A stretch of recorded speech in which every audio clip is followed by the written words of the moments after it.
नमस्ते सुरक्षाजी, तपाईँको अहिले यो नयाँ फिल्म द ब्लू लाइट आएको छ होइन? नयाँ तपाईँले यो फिल्मबाट डेब्यु गर्नुभयो होइन त? हजुर।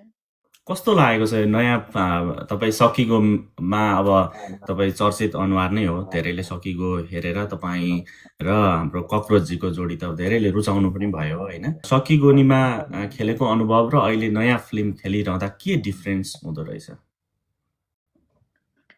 डिफरेन्स त अब मुभी र सिरियल त अब फरक नाममै फरक भइहाल्यो। सिरियलहरू गर्न चाहिँ अब सिरियलमा चाहिँ फरक भन्नाले पनि अब त्यहाँ चाहिँ अलिकति सजिलै हुन्थ्यो काम गर्नको लागि। सकिगोनीमा सजिलो हुन्थ्यो, त्यति डिटेलली जानु पर्थेन। अब मुभीमा चाहिँ डिटेलली जानुपर्छ कि हरेक कुराहरू सानसानो कुराहरू नोटिस अलिकति सानसानो कुराहरू नै एकदम ध्यान दिएर काम गर्नुपर्ने। एउटा सिनलाई नै पुरै एक दिन लाएर खिच्नुपर्ने। अनि त्यो रमाइलो पनि हुन्थ्यो कि एकदमै त्यो सकिगोनी 2 दिनमा एउटा एपिसोड सक्थ्यौँ हामीले। भनेको 45 मिनेटको 45 मिनेटको सकिगोनी हामी 2 दिन लाएर खिच्थ्यौँ भने मुभीको अलिकति टाइममै मजाले टाइम लिएर सानसानो डिटेलहरू केयर गरेर त्यसरी सुट गर्नुहुन्थ्यो, त्यही फरक थियो। अब अरू त्यस्तो केही फरक चाहिँ मैले पाएन। द ब्लू लाइटमा विशेष गरेर तपाईँको भूमिका कस्तो छ अनि यो फिल्म चाहिँ कस्तो खालको फिल्म बनेको छ त? भूमिका त अब सकिगोनीमा त अब त्यो डरलाग्दो अलिकति हिटलरवाला, अनि त्यसपछि गएर त्यो हुन्छ नि एकदम बसी नेचरको थियो नि त। सुरु भनेपछि त एकदमै रुड छुच्चीवाला क्यारेक्टर थियो नि त। तर यसमा चाहिँ अलिकति इनोसेन्टवाला छ, इनोसेन्ट क्यारेक्टर छ। अब मैले त्यति धेरै अब मेरो पहिलो डेब्यु मुभी भएको भएर नि मैले अब लिड रोल त गरेको छैन, अब सपोर्टिङ रोल हो। अब सपोर्टिङ रोलमा नि एकदमै राम्रो भूमिका खेलेको छ मेरो रोलले चाहिँ। अनि त्यही नै हो।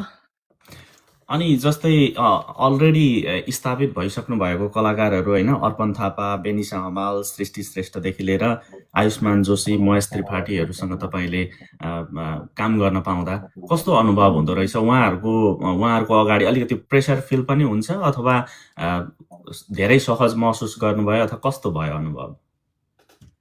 यस्तो त्यो म चाहिँ अब सकिगोनी गर्दाखेरि पनि सकिगोनीको टिमहरू नि एकदम रमाइलो खालको एकदम सपोर्टिभ हुनुहुन्थ्यो कि त्यहाँ पनि। अनि त्यहाँ त्यस्तो हुनुहुन्थ्यो। अनि प्लस पनि मुभीको लागि चाहिँ अब मुभी गर्दाखेरि त अब उहाँहरू त अलरेडी यत्रो इस्टाब्लिस भएको कलाकारहरूसँग काम गर्दाखेरि त सुरुमा त अफकोर्स डर त लागि नै हाल्छ होइन। अब त्यही माथि उहाँहरूको अगाडि एक्टिङ गर्न नि कस्तो नर्भस लाग्यो, के हुने होला भन्ने चाहिँ हुन्थ्यो। तर अब त्योभन्दा अगाडि नै हामीले चाहिँ हामी भेटिरहेको थियौँ कि त्योभन्दा अगाडि पनि अब के अरे त्यो स्टार्टिङमा अलिकति भेटघाटहरू भइरहेको थियो, डिस्कसनहरू भइरहेको थियो। अनि सुटिङ स्पटमा जाँदाखेरि पनि त्यो दिदीहरू के हाम्रो सृष्टि दिदी, बेनिसा दिदी, अर्पण दाइहरू सबैजना कस्तो डाउन टु अर्थ एकदमै राम्रो क्या मान्छे हुन्छ नि।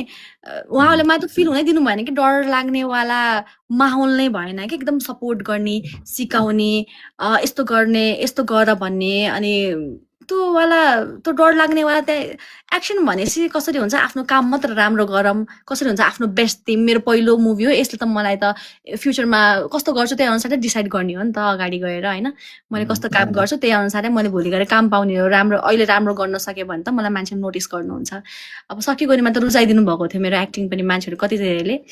अब सकिगोनीको एक्टिङ र मुभीको अलिक फरक नै हुन्छ क्या, फेरि अलिक फरक हुन्छ। तर त्यहाँ गइसकेपछि नि मलाई त्यति गाह्रो चाहिँ भएन, त्यो माहौलले गर्दा। नयाँ प्रवेश गर्न चाहने अब भनौँ न नवनायिकाहरूदेखि लिएर उदयमान कलाकारहरूलाई पनि स्थापित भइसक्नु भएका कलाकारहरूले गर्ने व्यवहार त्यो राम्रै वेलकमिङ नै छ। एकदमै वेलकमिङ, एकदमै कस्तो राम्रो। म त सोचेकै थिएन, म त कस्तो लकी फिल गर्छु फर्स्ट मुभी नै यति सपोर्ट गर्ने हाम्रो सबैजनासँग गर्न पाएँ। अनि त्यसले गर्दा नै मलाई एकदम सजिलो नै भयो कि काम गर्नको लागि। द ब्लू लाइटमा तपाईँ आउनुभन्दा अगाडिको तपाईँको अब सबै मान्छेको आफ्नै होइन करियरमा अब धेरै सङ्घर्ष त गर्नु नै पर्छ। तपाईँले सकिगोमा आउनुभन्दा अगाडि पनि 1-2वटा म्युजिक भिडियो गर्नुभएको थियो होइन त? त्यस पछाडि सकिगोनी आउनुभन्दा अगाडि 2टा म्युजिक भिडियो गरेको थिएँ। प्रत्युष प्रज्वलको कतिखेर भन्ने एउटा गर्नुभयो, त्यस पछाडि हाम्रो माया जुनी जुनीलाई भन्ने गर्नुभएको थियो सकिगोभन्दा अगाडि होइन। तपाईँ हाम्रो माया जुनी जुनीलाई चाहिँ म फर्स्ट मान्छु भनेर भन्नुभएको रहेछ नि, त्यो चाहिँ किन? त्यो सतीशको कतिखेर भन्ने चाहिँ अगाडि त्यो पनि गर्नुभएको थियो होइन अगाडि? हजुर हजुर हजुर गरेको थिएँ।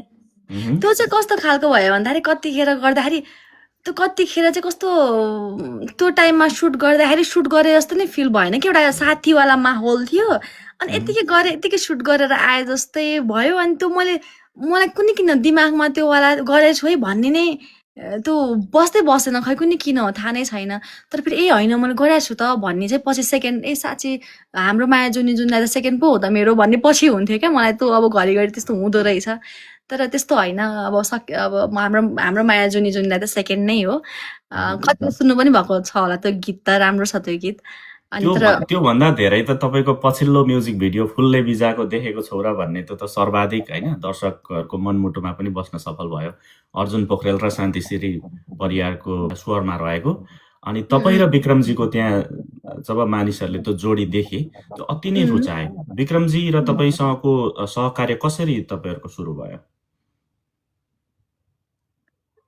अब त्यही अब विक्रमले त अब भिडियोहरू पोस्ट गरिरहेको हुन्थ्यो नि त रुचाइदिनु भएको थियो अब अलिकति त्यही त हो नि मान्छेको कति अटेन्सन कति राम्रो भ्युज आयो राम्रो रेस्पोन्स आयो भने त अझै मान्छेलाई अझै राखौँ अझै पोस्ट गरौँ राम्रो रेस्पोन्स आइरहेछ भन्ने हुन्थ्यो नि त अनि विक्रमजीसँगको कुरा गर्दाखेरि चाहिँ तपाईँले म्युजिक भिडियोमा पनि अब निकै राम्रो जोडी रुचाइएको छ दर्शकहरूले रुचाउनु पनि भएको छ अनि विक्रमजीसँगको तपाईँको एउटा सुमधुर सम्बन्ध होइन बुवा र भाइ पछिको चाहिँ अर्को विश्वासिलो पात्र पुरुषलाई यदि मैले लिनुपर्छ भने त्यो विक्रमजीलाई लिन्छु भन्नुभएको छ होइन विक्रमजीसँगको यहाँको इन्टरभ्यू राम्रोसँग हेर्नु भएछ त मैले अलिकति त्यो तपाईँको क्लिपहरू हेरेको थिएँ विक्रमजीसँगको तपाईँको त्यो एकदमै दर्शकहरूले रुचाइएको क्लिप्सहरू चाहिँ जताततै देखेको पनि थिएँ होइन एउटा चाहिँ रमाइलो किस्सा के थियो भने एक ठाउँ चाहिँ तपाईँले विक्रमजीलाई साथी हो भन्नुभएको रहेछ एक ठाउँ चाहिँ दाइ पनि हो भन्नुभएको रहेछ पछि विक्रमजीले त्यसमा कमेडी भिडियो बनाए भाइ भन्नुभएको रहेछ होइन त्यो भिडियो पनि देखेको थिएँ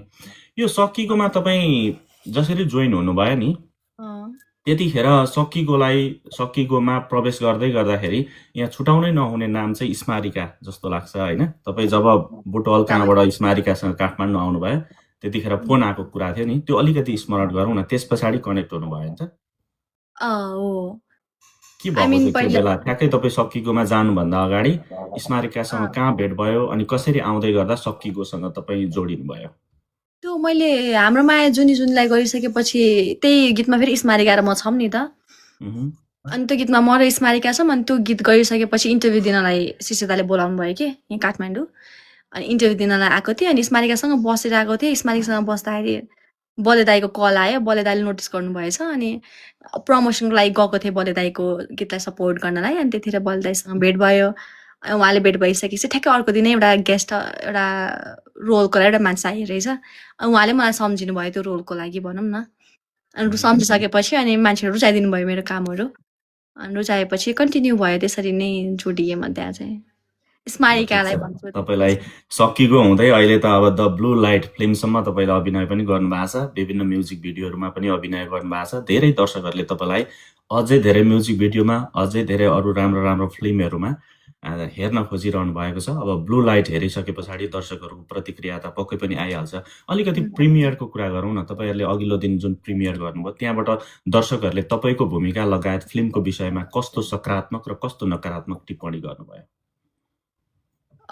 प्रिमियरमा जाँदाखेरि चाहिँ अडियन्सहरूको रेस्पोन्स चाहिँ एकदम पोजिटिभ पायौँ हामीले चाहिँ अब मुभीको त जुन हुन्छ नि अब सिनेमेटोग्राफर मेकिङ लिएर अनि आर्टिस्टहरूको कामहरू लिएर एकदम अप्रिसिएट गर्नुभयो इभन मलाई पनि अब सुरक्षा तिम्रो फर्स्ट डेब्यू मुभी भए पनि it doesn't look like that तिमी एकदमै राम्रो गरिरहेछौ एकदमै राम्रो लाग्यो मलाई तिम्रो अभिनय राम्रो गरिरहेछौ बेस्ट अफ लक भनेर राम्रो पोजिटिभवाला रेस्पोन्स आयो यो मुभी चाहिँ अब साइकोलोजिकल थ्रिलर मुभी भनिएको छ होइन मैले योभन्दा अगाडि पनि हाम्रो बेनिसाजीको एउटा मौरी पिक्चर्सबाट आएको त्यो मिसिङ ब्राइड समथिङ के थियो त्यो एकदमै धेरै मलाई मन परेको थियो हुन त त्यो अब सर्ट फिल्म हो त्यो बेग्लै कहानी भयो हुन त यो ब्लू लाइटलाई लिएर अहिले पछिल्लो समय मानिसहरूमा एउटा कौतूहलता पनि कस्तो बनेको होला फिल्म भनेर हेर्ने दर्शकहरूको पनि उत्तिकै मात्रामा अब देखिएको छ होइन आगामी दिनहरूमा तपाईँलाई धेरै धेरै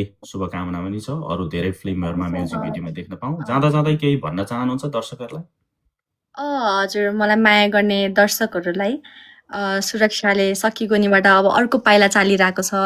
अनि द ब्लू लाइट भन्ने मुभी पहिलो डेब्यू मुभी गरेको छु मैले, द ब्लू लाइट, जुन चाहिँ हिजोबाट रिलिज भएको छ।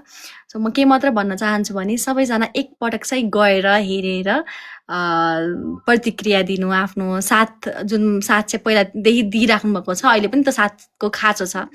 अनि त्यही नै भन्न चाहन्छु, गएर एकचोटि चाहिँ द ब्लू लाइट हेरिदिनु होला भन्न चाहन्छु। धेरै धेरै धन्यवाद छ सुरक्षा इटानी, होइन त? इटानी होइन, इटानी। तपाईँ करेक्सन पनि गरिरहनु भएको हुन्छ, धेरैले इटानी भन्छन् नि। इटानी खासमा चाहिँ इटानी, होइन त? हजुर, इटानी हो। हस्, धेरै धेरै धन्यवाद छ सुरक्षाजी। Thank you so much. हस्।